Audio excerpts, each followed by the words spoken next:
আমি প্রবাসে থাকা অবস্থায় আমার জমানো সকল অর্থ দিয়ে আমার মায়ের নামে আমানত হিসেবে জমি ক্রয় করি। কথা ছিল আমি দেশে আসলে উক্ত জমি আমার নামে নিয়ে নিব। এখন আমার বাবা বাধা হয়ে দাঁড়িয়েছেন। বাবা বলতেছেন আমার অন্য ভাইয়েরা সে জমির ভাগ পাবে, এর সমাধান কি? হয়তো আমার বাবাও এই মাহফিলে উপস্থিত আছে। বাহ, মাশাআল্লাহ। এ ভাই কাতার প্রবাসী, ওনার প্রশ্নটা খুব গুরুত্বপূর্ণ। আমি সব সময় আমাদের প্রবাসী ভাইদেরকে একটা কথা বলি, ভাই আল্লাহর ওয়াস্তে দুনিয়া করার ক্ষেত্রে একটু চোখ কান খোলা করে করবেন। যদি না করেন বেশি ভালো শাস্তে যাবেন। লেনদেন করতে হয় একেবারে ক্লিয়ার কাট। তাআমালু কাল আজানিব ওয়া তাআশারু কাল আকারিব। আরবিতে একটা প্রবাদ আছে, টাকা পয়সার লেনদেন করার সময় বাপের সাথে করতেছো না বউয়ের সাথে করতেছো না ভাইয়ের সাথে করতেছো, এসব হিসাব মাথায় রাখবা না। মনে করবা যে অচেনা মানুষের সাথে করতেছো, সেভাবে করবা, তাহলে সম্পর্ক ভালো থাকবে। আর এমনি আচার আচরণ করার ক্ষেত্রে অচেনা মানুষের সাথেও আচার আচরণ এরকম করবা যেন তোমার আপনজন সে, ব্যবহারটা সেরকম করবা। এটাই ইসলামী নির্দেশ। কিন্তু আমরা কি করি? মহব্বতের চোটে, অতিভক্তির চোটে, অতিভক্তি কখনো ভালো না।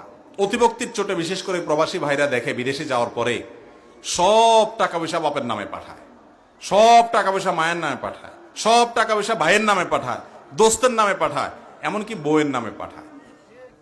এরপরে দেখা যায় টাকা মোটামুটি যখন গোলায় অনেকগুলো হয়, বাপের জমি কেনার সময় নিজের নামে কিনে। এবার পোলাপান যেগুলা দেশে চা দোকানে বৈশা টোটো করে ঘুরে বেড়াইছে, জমির ভাগ ওইগুলো পায় বৈশা বৈশা অটো। ঠিক না বে ঠিক? আবার বইয়ের যা দেখা যায়, সব বউ তো একরকম না। কিছু কিছু মহিলা আছে যে টাকা পয়সা অনেক হওয়ার পরে চিন্তা করে এই বেটার ঘর করার তো কোনো যুক্তি নেই, এতগুলো পয়সা হয়ে গেছে, আমি তো এখন জগৎটারে দেখতে পারি, টাকা নিয়ে পালা। আছে না না এগুলা? ভাইয়ের নামে টাকা পাঠায়। প্রবাসীরা একটু বেচারা সহজ সরলই হয়। বিদেশে থাকতে থাকতে দেশের মানুষের চিটারি বাটপারে এগুলো ভুলে যায়।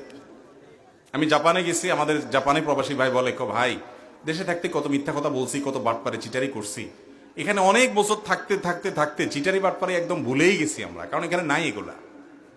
তো প্রবাসী বেচারারা ওই প্রবাসে দেশীয় যে চিটারি বাটপারি আছে এগুলা না দেখতে না দেখতে বেচারারা ভুলে যায়, যাই একটা বড় ভুল করে কি, সব টাকা পয়সা একজনের নামে পাঠায়।